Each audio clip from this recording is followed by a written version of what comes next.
Manchester United are ready to add more than £70 million to the total by signing Bryan Mbeumo. But will Ruben Amorim get everything he wants? Tell you what, let's start with Bryan Mbeumo, Dharmesh, because it feels like there's been a big breakthrough in the last few hours. We should really file this one under saga, I think, the length of time that this one has taken.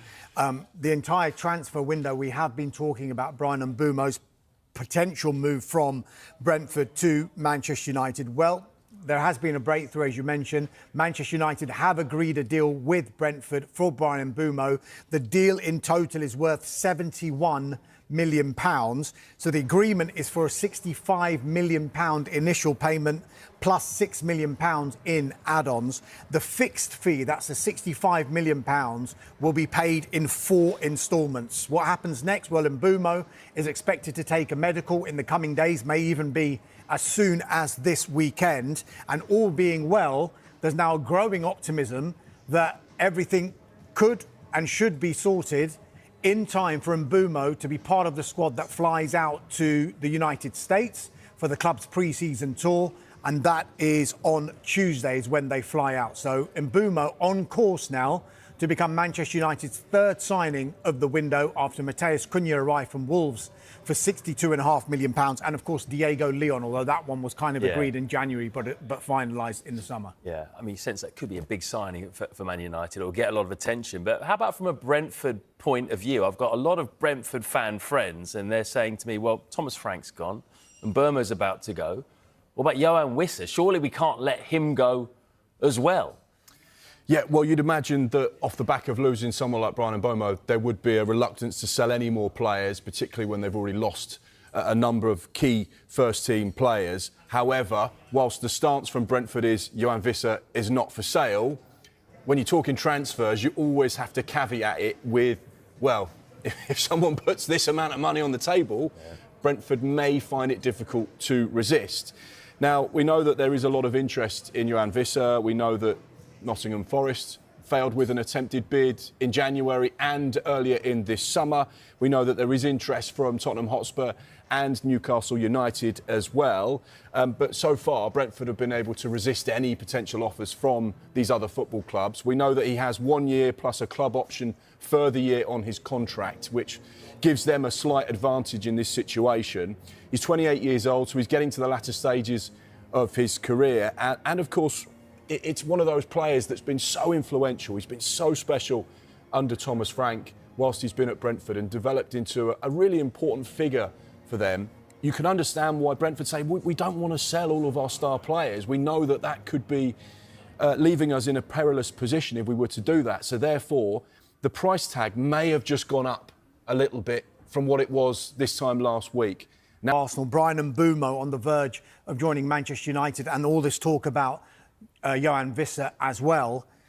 They won't be sleeping. Brentford are a very sensible club, and they always seem to find a way. They always regenerate, don't they? Of course they do. That's exactly the right way to describe it. And they will be looking around to replace these players. So they don't have been sitting there thinking we're going to not do anything about Bryan Mbeumo, and if it was to happen really last minute, what are they going to do replacement-wise? So they are looking at other players. Omari Hutchinson is one player that they are looking at from Ipswich. If you go back to Tuesday, they did try and sign Omari Hutchinson from Ipswich Town on Tuesday.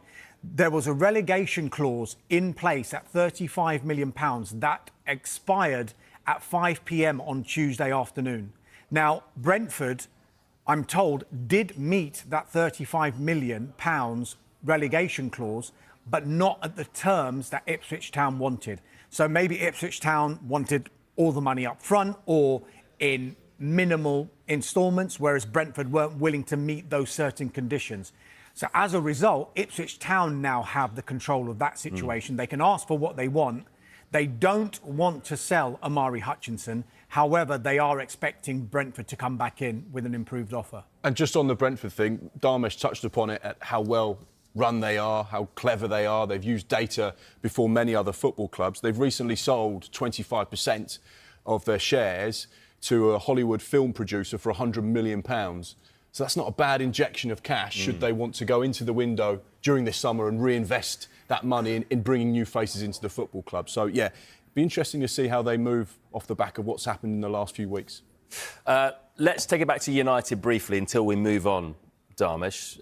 United already have an out-and-out number 9 in Rasmus Højlund. Yes. Does the manager want another one? Or a replacement? What we should say, first of all, is the focus totally at Manchester United right now is, number 1, completing the deal for Bryan Mbeumo, and then it will move on to player exits to maybe regenerate the squad again later in the window, but they will need to fund that somehow, and that will mean selling players. And we've been speaking about the 5 players that have been told you can delay your return to the training ground while you sort out your future. I'm sure we'll talk about that later on in the show. But the number 9 situation is something that won't go away. We have been talking about it throughout this transfer window, that one of the priority positions for Manchester United was to bring in a number 9. They have explored the conditions for deals on a number of players. Aston Villa's Ollie Watkins, Sporting's Victor Gyökeres, who is clearly on his way to Arsenal now, and also Chelsea's Nicholas Jackson.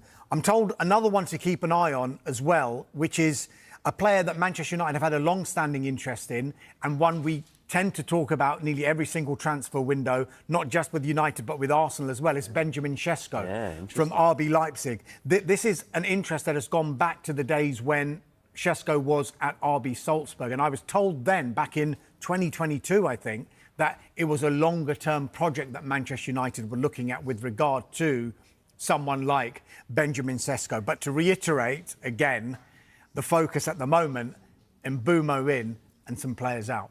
OK,